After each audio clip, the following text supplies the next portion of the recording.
11वां अध्याय। बानासुर और दैत्य प्रलंब का वध।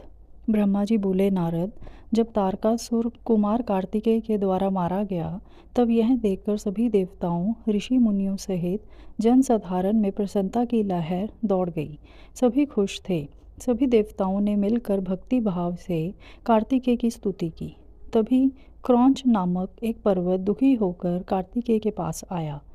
वह क्रौंच बानासुर नामक दैत्य द्वारा सताया गया था। वह कुमार के सामने हाथ जोड़कर खड़ा हो गया और भक्ति भाव से स्वामी कार्तिकेय की स्तुति करने लगा।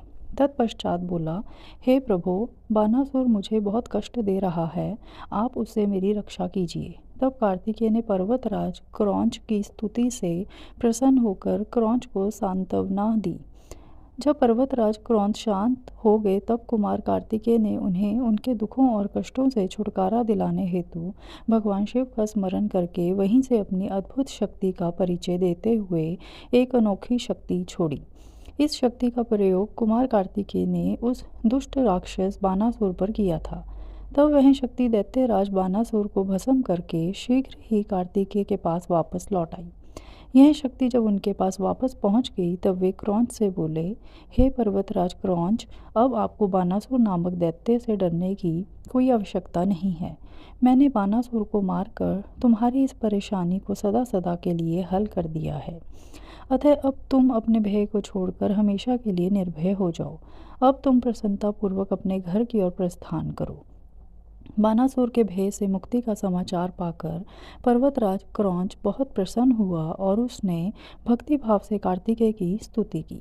तत्पश्चात वह उनसे विदा लेकर अपने गृह स्थान की ओर चल दिया।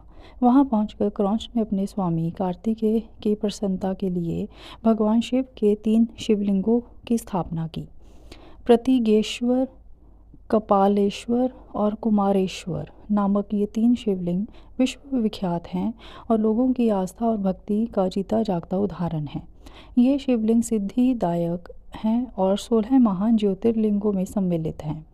पर्वतराज क्रौंच के अपने स्थान पर वापस लौट जाने के उपरांत देवताओं के गुरु बृहस्पति ने कुमार कार्तिकेय से कहा कि कुमार, देवताओं द्वारा आपको शिव पार्वती की आज्ञा से यहाँ महाबली तारकासुर का वध करने के लिए लाया गया था।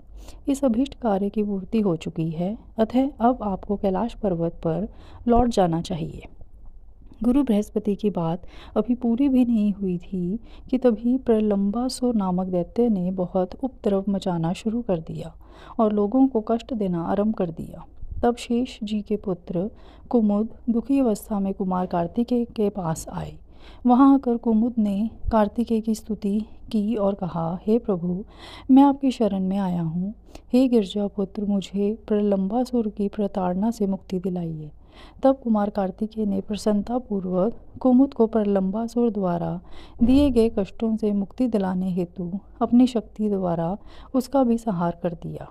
उस प्रलंबासुर को उसके साथियों सहित मरा जानकर उसके शेष पुत्र कुमुद ने कार्तिकेय की बहुत स्तुति की और अपने निवास स्थान पाताल को चला गया।